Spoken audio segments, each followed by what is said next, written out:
Now, we're very excited. 30 years ago, our next guest brought us big knickers, blue soup, and is the creator of Bridget Jones' Diary. And next week, there's a new one. Yes. Ladies and gentlemen, the woman who wrote it all, Helen Fielding.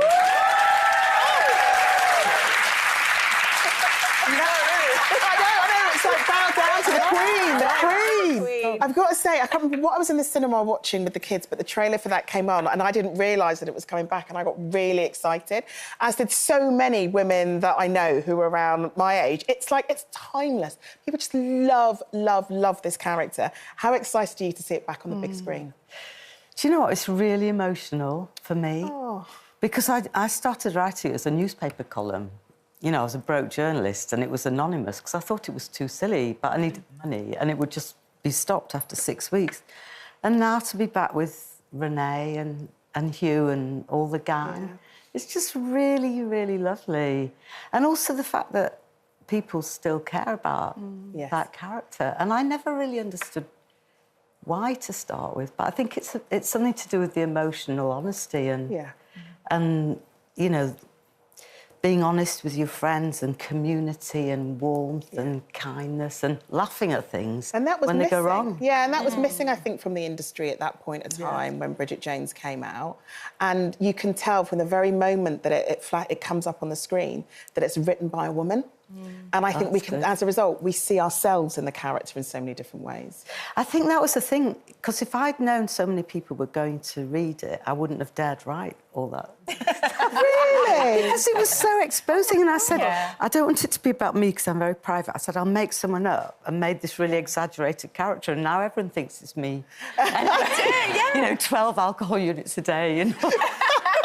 We've all got a bit of that in us, really, haven't we? Yeah. I mean, how important is it for, you know, these kind of stories led by women, for women, that is produced, written and continued? Because this has been, you know, 30 years and you're on a show now with all women. How important is it for us to stand firm in our stories, our unique stories, and put it out into the world? Well, I think one of the reasons Bridget's carried on is that you relate to Bridget in the way we all relate to our women friends.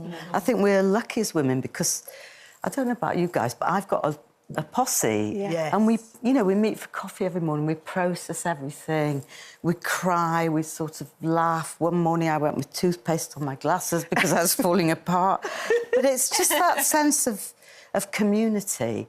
And I started writing the screenplay for this in the pandemic. So, you know, our family had lost lots of people, but so had everybody, including the kids who are now Gen Zs. And it was something that really came from the heart, because I think that, you know, life has its black notes and life has its white notes, and everyone was seeing that. And how do you get through that? And it's with humour and, you know, solid resilience and good qualities, all the things, you know, we always look at what everyone wears. I really like what Princess Kate said this week, like, don't focus on what I'm wearing, focus on what I'm saying and what our British values are of kindness and, you know, keep going and have a sense of humour when you can about things. And with the start of this film, where do we find Bridget in her journey? What is she up to at the beginning of this film? Well, I always like to steal things from Jane Austen, because I think she wouldn't mind anyway, she's dead. But I stole her line. It is a truth universally acknowledged that when one part of your life starts going really well, another falls spectacularly apart. And at the end of Bridget Jones' Baby, she had it all. She had the husband, she had the children, she had the job. And then times moved on, and now she's lost her husband. And I didn't murder Colin Firth, by the way. He's still alive. And she's bringing up 2 little children on her own. And that's tough. And, you know, you have to serve... Happy endings are all about where you choose to stop the story, and you've got to surf the highs and lows. So that's what we see her doing. But there are you know, there's humour in the middle of it as well. Yeah. So, Beautiful complexity. And there's toy and some boys. very hot men. I knew you'd go for the toy boy bit of the story. I'm a cougar, she's a cougar. Well, you know. You know, Renee, you're welcome. She has 4 hot men in this. She's willing to In fact, share. in this very studio, Renee and I got really excited about meeting Leo Woodall. And so we were sort of talking to each other like this, and then I got my hair stuck on Renee's microphone. He appeared and we were like, hi. Stuck together. Yeah. But speaking of dashing men... Speaking of dashing men... Mark Must we? Darcy, Yes. there's a based on Keir Starmer. Please clear that up for me. I want to draw a veil over the whole thing. Oh, we're here for this. But I think they do look very similar, and they do have a lot in common, and that's all I'm going to say about it. So, but Mr Darcy's like... Yeah, that, you know, look exactly the but same. do they look the same, or is it about the character and the personality? I think that's what we want. We want the juice. Is Keir Starmer seen as someone, as this man who will just sweep you off your feet and got a little sex appeal? Is that what I'm 5 minutes you'd have to ask his wife. You'd have to she always looks very happy to me. Oh, yes, she does. I'm thinking about that. Was it fun for you to get the gang back together?